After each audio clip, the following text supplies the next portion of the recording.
So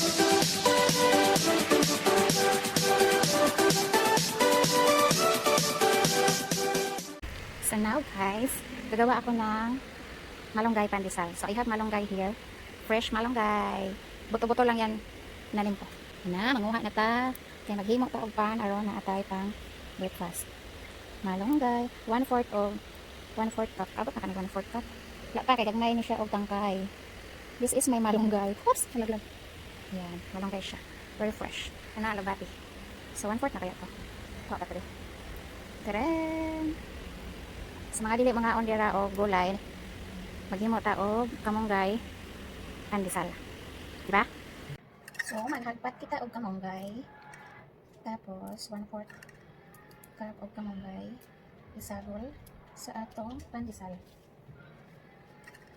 Kailangan hugasan niya yung malunggay. Mga ingredients. Ang lakas ng TV. 3 and 3/4 of sifted all-purpose flour or bread flour.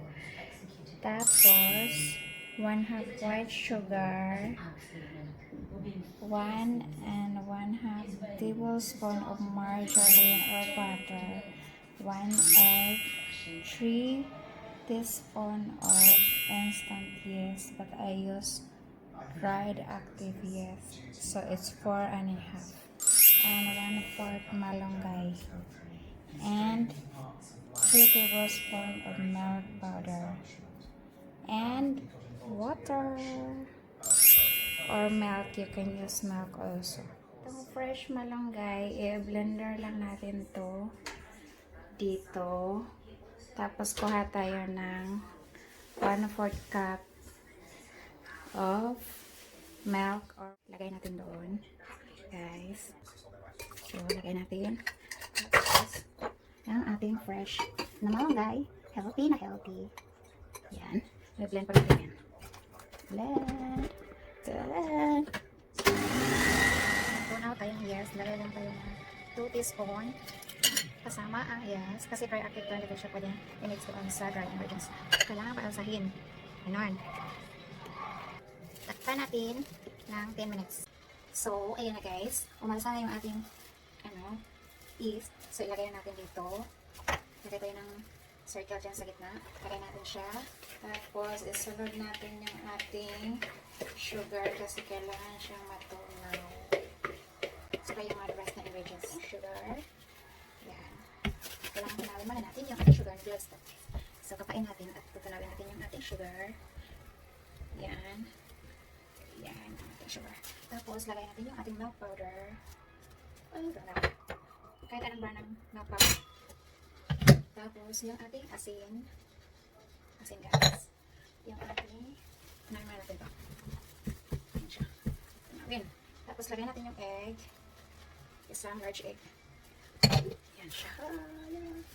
Tapos, mix mo lang siya na mix. Yan. Tapos, yung ating margarine. Margarine. So ngayon, kasi gamit ako ng hand mixer ko na. Tatapang ko na yung ating gloves. Kasi mag-hand mixer ako. Basta natunaw na yung dyan. I-mix na yan. So good luck sa aking mahiwagang braso.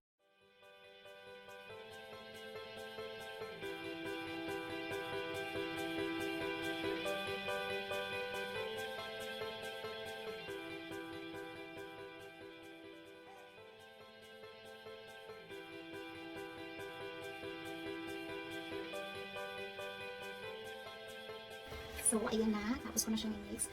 Para elastic na yung ano niya guys. So, pak. Ganyan. So, takpan natin siya ng 30 to 1 hour bago natin ikakat. Okay? A few moments later. Tadaan! Wow! Ang laki! Ang laki. Ito yung breadcrumbs natin. Yan na. Lumaki na siya guys. Ang sexy ko. Oh my god. I'm sexy and I did it. Fresh, bagong Lego. Ayan. Guys, ang laki-laki. Ayan. So, yan na siya. Ayan. Okay. Laki na. Wow, perfect talaga yung aking, ano ba? Yung aking, oh my god. I need oil in my hands. Ang laki. Ang ganda. Kaya ganda. Gawin natin siyang ganyan kasi para matanggal yung hangin sa loob. Pwede ko pala itong gawing loaf. Yan, 40 grams na kasi.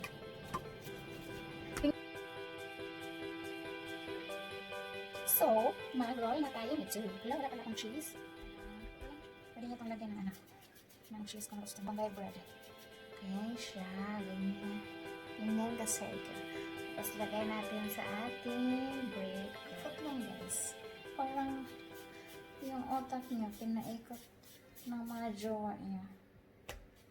At mga asawa niyo. Char. Hugot. May hugot dari, hugot dito. Tapos, alasahin natin to na 1.5 hour or 2 hours. Kailangan siyang pupukin namin para mawala yung kanyang mga hangin-hangin. Ito na siyang batangan o breadcrumbs. Alasahin natin siya ng 1.5 hour. Taran! Ang laki na! Grabe! Oo. Tobo. Ah! Nididit. Guys, lulutuin natin siya. Ready na! Before siya mag 1.5 hour, mga 15 minutes ago, pinainit ko na siya ng oven. It, oven, 160 Celsius, at 15 to 18 minutes siya natin lutuin po. And guys, ang laki, lumaki na siya, lumaki. Yeah, perfect! So, this is it. Pansit, matapos na ang ating buksan na natin, hindi na natin tapusin. This is, so, para na siyang luto. Ayan na siya, guys. Sobrang perfect. Ha! Kaya lang, malulugi at business ko nito. Malaki yung pagkakating ko. Ayan siya, guys. Look at this. Oh, no. Yan. Ganda, no? Malunggay. Look at this. Sobrang. Ang sarap. Maingat. So, here's my malunggay pandesal. Guys. Oh. Ang breakfast na siya.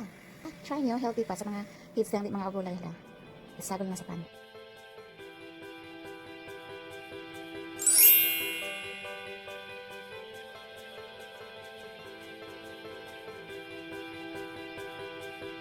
So, mag-like kayo, mag-share kayo, mag-subscribe kayo para worth it yung pagod ko.